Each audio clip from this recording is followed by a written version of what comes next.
Hello बच्चों, welcome to my channel math junction. आज मैं आपको बताने वाला हूँ एनसीईआरटी क्लास 10th की एक्सरसाइज 8.1 का क्वेश्चन नंबर 4। क्वेश्चन नंबर 4 क्या है, गिवन है 15 cot a = 8। तो फाइंड क्या करना है, साइन ए और सेक ए की वैल्यू। तो बच्चों इस क्वेश्चन को करने के लिए मैं क्या करता हूँ कि मैंने लिखा 5 cot a = 8। तो यहाँ से मुझे cot a का रेशियो कितना मिल जाएगा, 8/15, यानी कि 5 यहाँ पे चला गया, नीचे डिनोमीटर में आ गया, तो cot a मुझे मिल गया 8/15। अच्छा, बेसिक ट्रिग्नोमेट्रिक आइडेंटिटी में आपने जो सीखा है कि हमारा जो रेशियो होता है p/b अपान,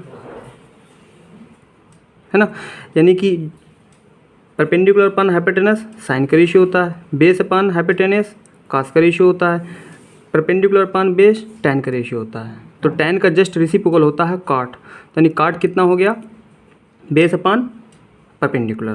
तो ये जो रेशियो दिया हुआ है वो दिया हुआ है बेस अपान परपेंडिकुलर का। तो किसी भी ये राइट एंगल ट्रायंगल में बेस और परपेंडिकुलर का रेशियो दिया हुआ है। तो राइट एंगल ट्रायंगल में बना लेता हूँ।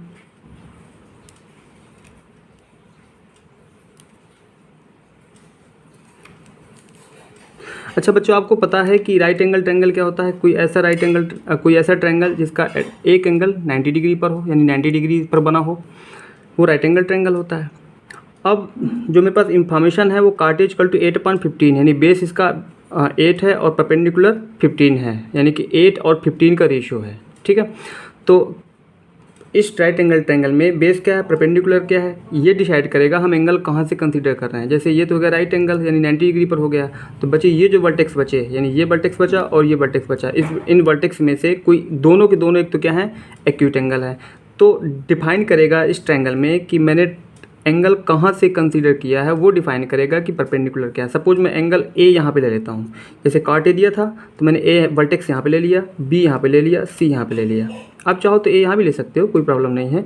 ए यहाँ हो जाएगा, सी यहाँ हो जाएगा, जो भी आप चाहो। मतलब कुल मिला करके जो ए है वो क्या एक्यूट एंगल पर है। तो अब इसलिए राइट एंगल ट्रायंगल में जैसे एक तो 90 डिग्री हो गया, तो बाकी के दो रेस्ट क्या बचे, एक्यूट एंगल बचे। तो मैंने ए अगर यहाँ पे लिया है, तो आपको पता है कि किसी राइट एंगल ट्रायंगल में परपेंडिकुलर और बेस डिफाइंड होता है एंगल हम कहाँ से कंसीडर कर रहे हैं। सपोज मैंने एंगल यहाँ से कंसीडर किया, cot a है, तो ए के अपोजिट ये हो गया परपेंडिकुलर, और ये हाइपोटेनस आपका फिक्स है। 90 डिग्री के अपोजिट जो साइड है वो क्या है, हाइपोटेनस है। तो बेस हो गया, परपेंडिकुलर हो गया, हाइपोटेनस हो गया, तो आपका बचा क्या, बेस।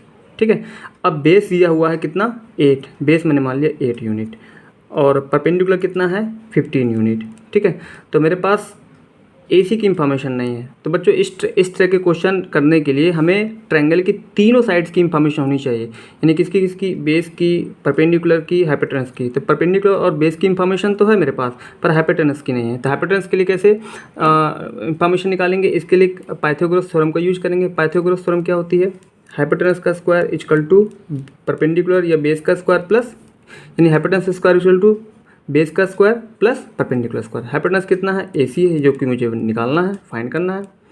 और बेस कितना है इसका, 8 का स्क्वायर, परपेंडिकुलर कितना है, 15 का स्क्वायर।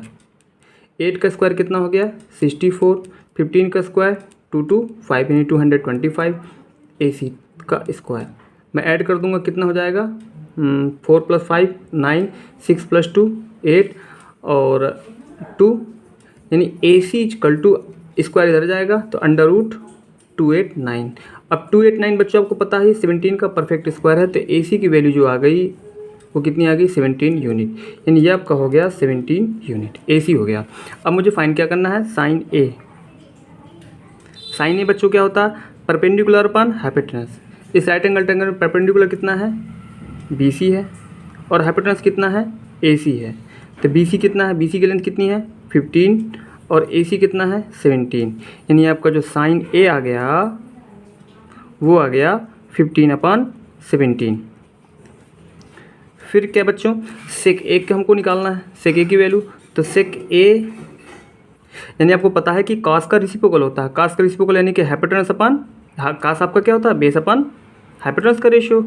तो सेक क्या हो जाएगा, यानी कि हाइपोटेनस और बेस का रेशियो। इसमें हाइपोटेनस कितनी है, AC है, और बेस कितना है इसका, बेस है AB। तो यहाँ से AC कितना हो गया, 17 इस ट्रायंगल से, और ए बी कितना हो गया 8, यानी कि जो सेक ए की वैल्यू मुझे मिली वो मिली 17/8। ये आपका हो गया आंसर, यानी sine A equal to 15/17, sec A equal to 17/8। ये हो गया आपका final answer. Thanks for watching my video.